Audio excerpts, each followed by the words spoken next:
रिंकू एक छोटे से गांव में अपने परिवार के साथ रहता था। उसके परिवार में उसके पिताजी, उसकी माँ और दो बहनें थीं। रिंकू अपने पिता की मदद के लिए मेहनत मजदूरी कर रहा था, लेकिन घर के हालात जस के तस थे। तभी एक दिन रिंकू अपने पिताजी से बोलता है।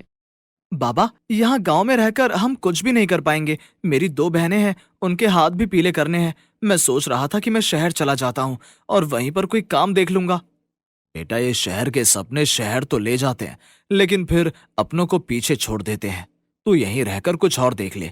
बाबा, वो कोई और लोग होते हैं जिनके ख्वाब बदल जाते हैं, जरूरतें बदल जाती हैं, लेकिन मेरा ख्वाब मेरी फैमिली है और मैं उसी के लिए शहर जाना चाहता हूँ।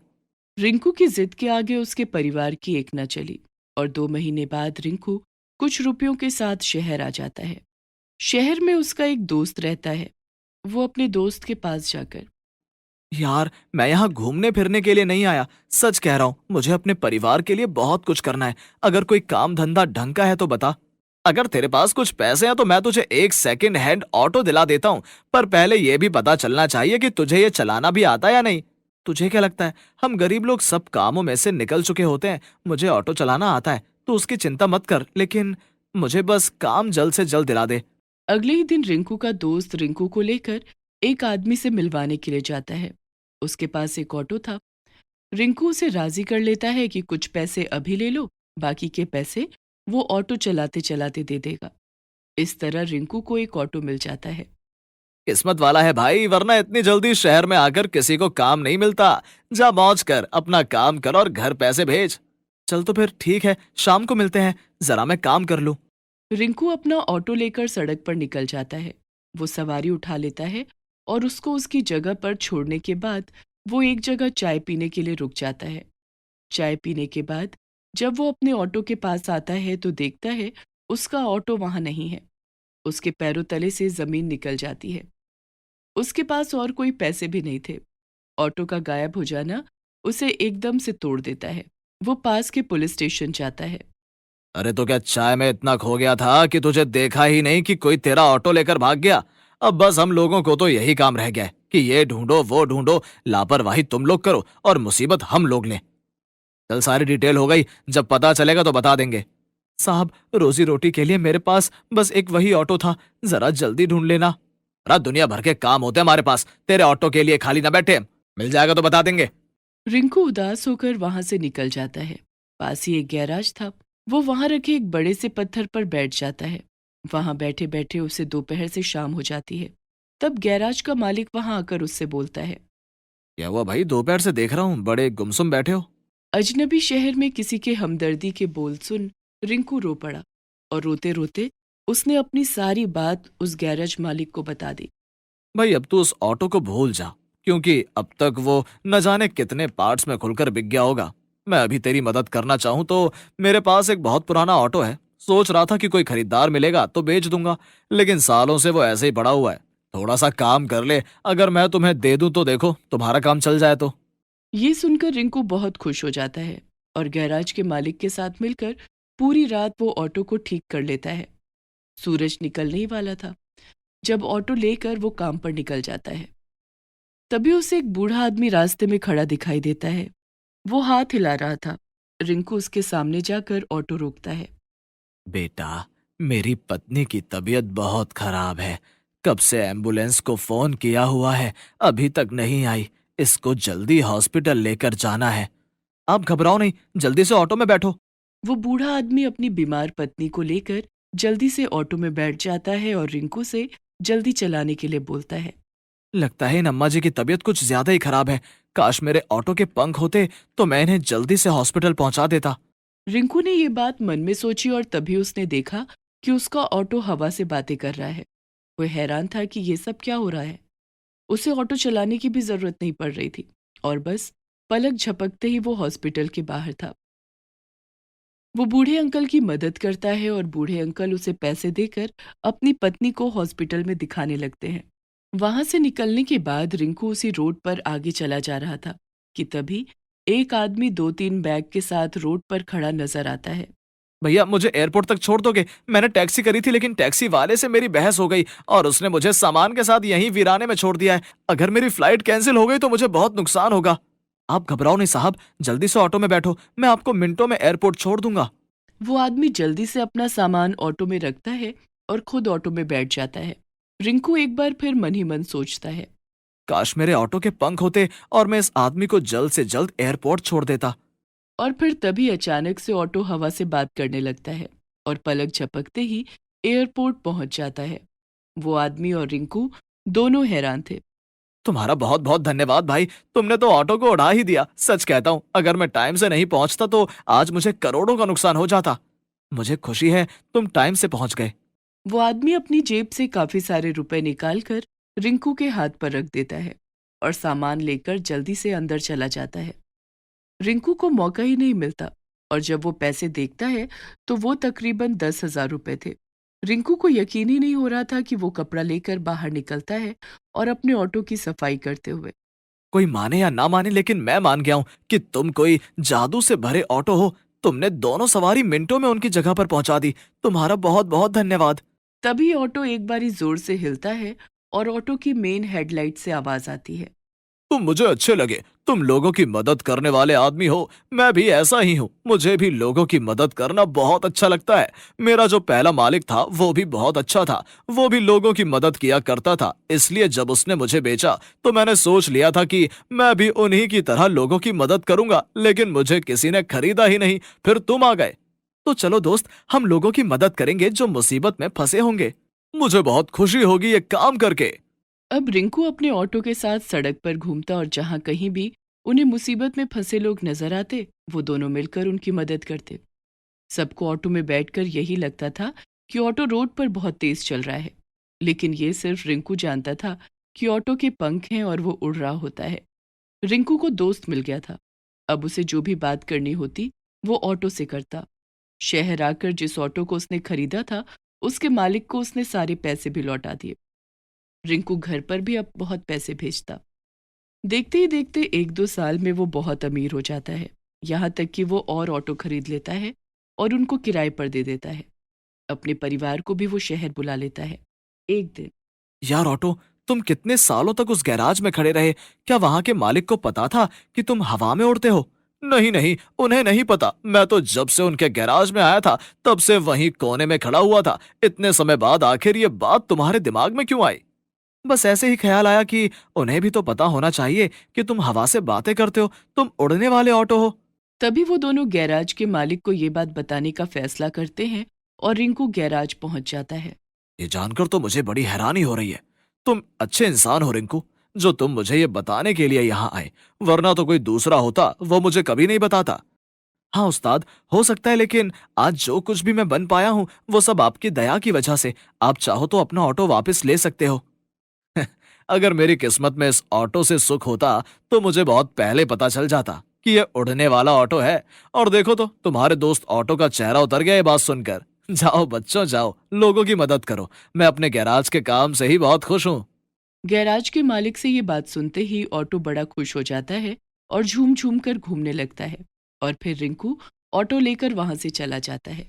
अब दोनों मिलकर गरीबों की मदद करते हैं जिनके पास पैसे नहीं होते और वो किसी मजबूरी में होते हैं।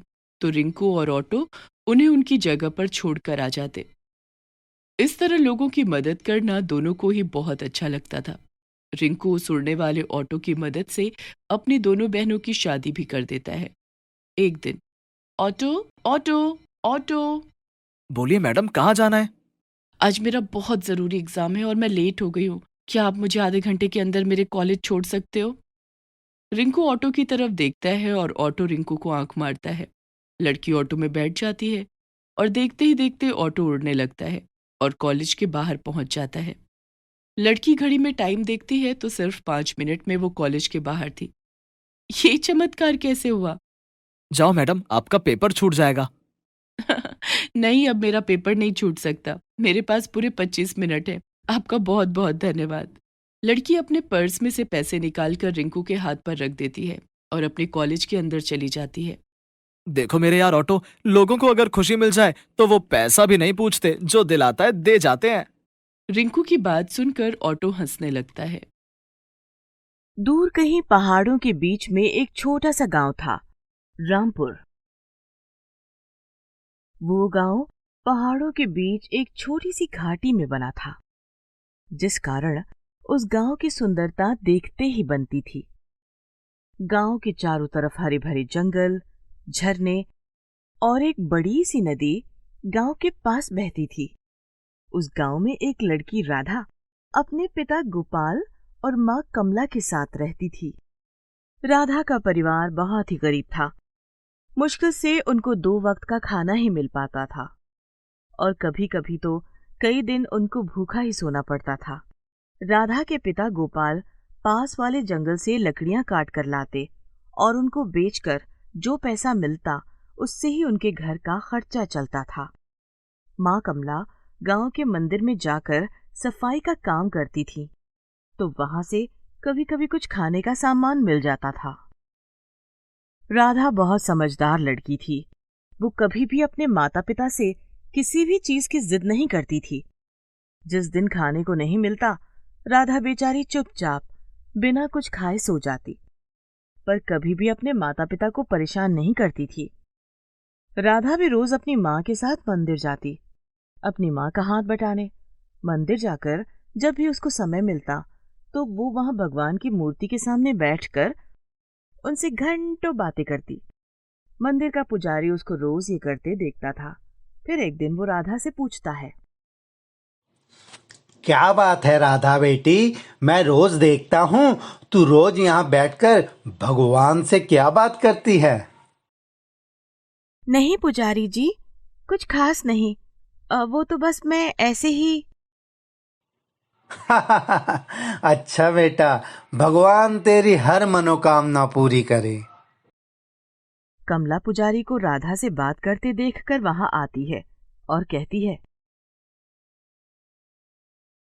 क्या किया रे तूने अब? मैंने मना किया था ना कि मंदिर में कुछ भी छेड़ना नहीं, फिर भी तूने मेरी बात नहीं मानी। नहीं नहीं कमला, राधा ने कुछ नहीं किया।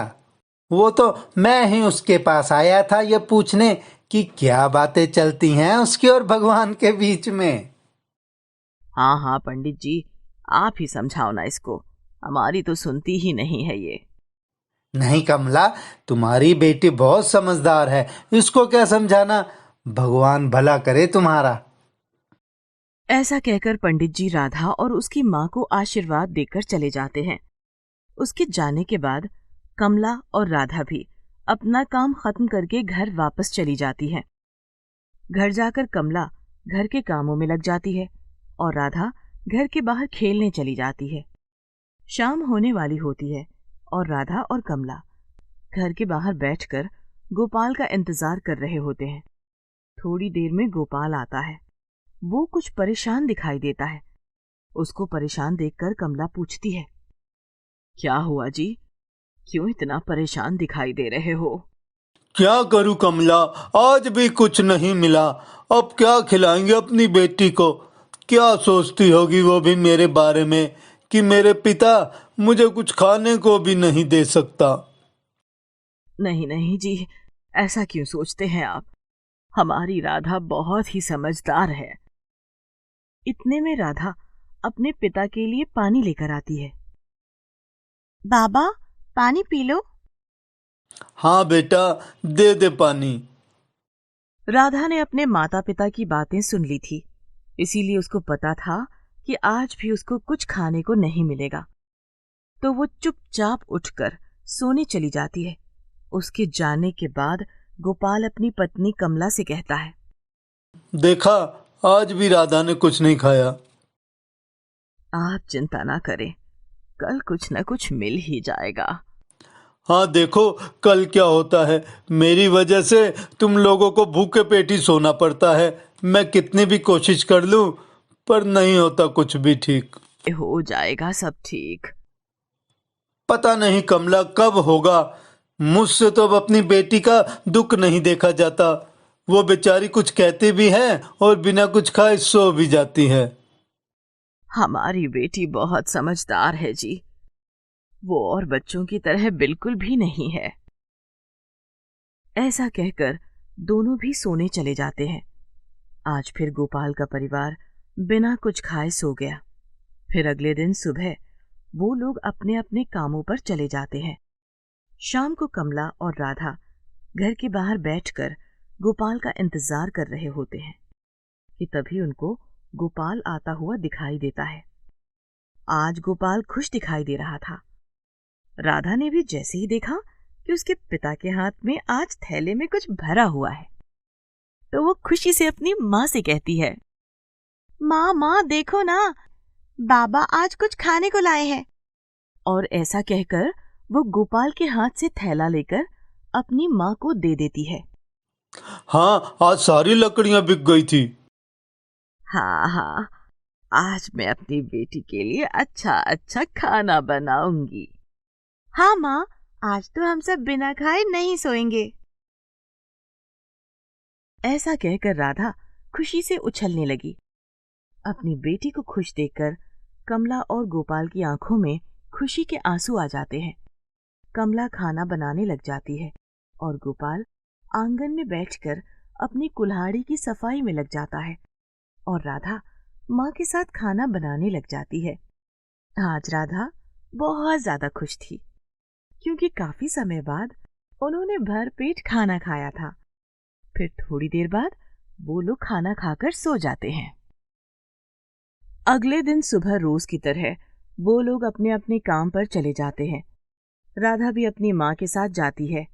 मंदिर में जाकर वो भी अपनी माँ का काम में हाथ बटा ही रही थी कि तभी उसको झाड़ियों के पास एक गुल्लक दिखाई देती है।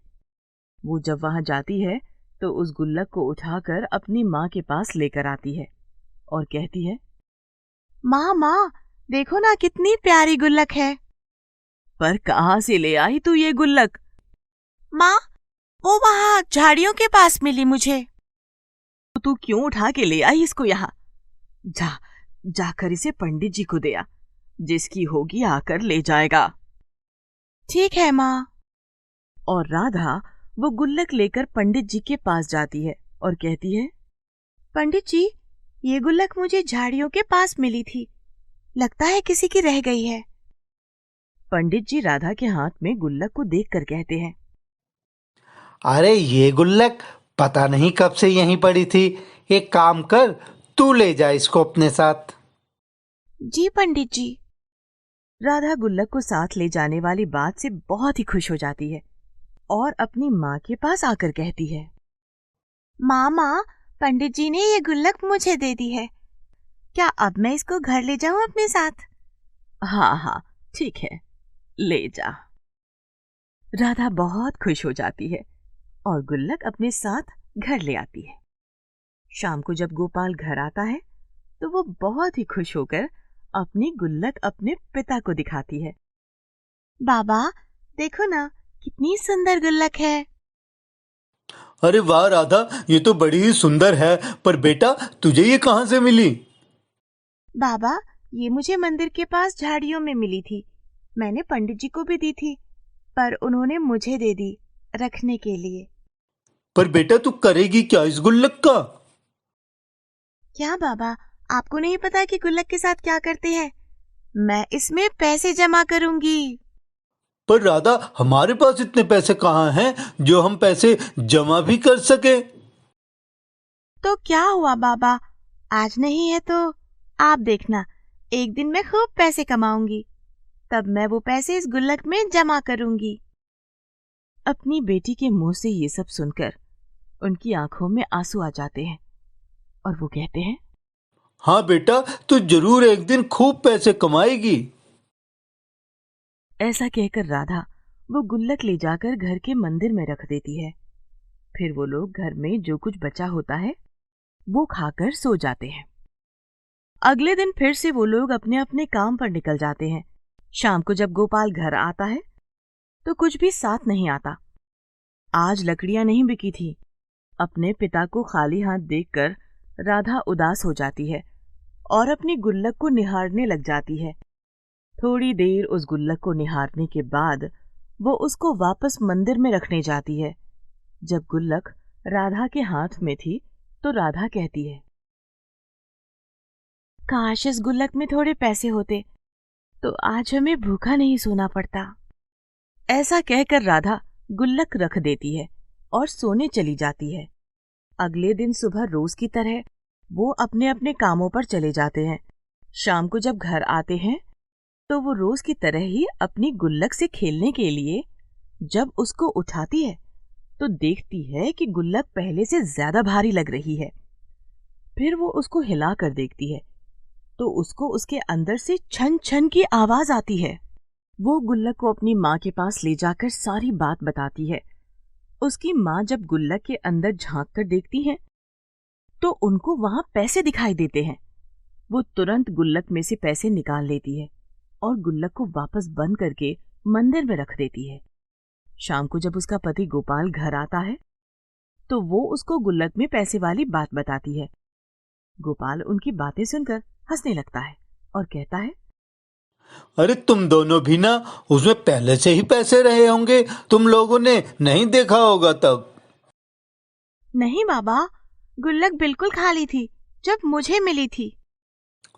तुम लोगों ने 2 दिन से कुछ खाया नहीं है ना, इसलिए तुम्हारे दिमाग ने काम करना बंद कर दिया है। ऐसा कुछ भी नहीं है। नहीं बाबा, मुझे तो ये कोई जादुई गुल्लक लगती है।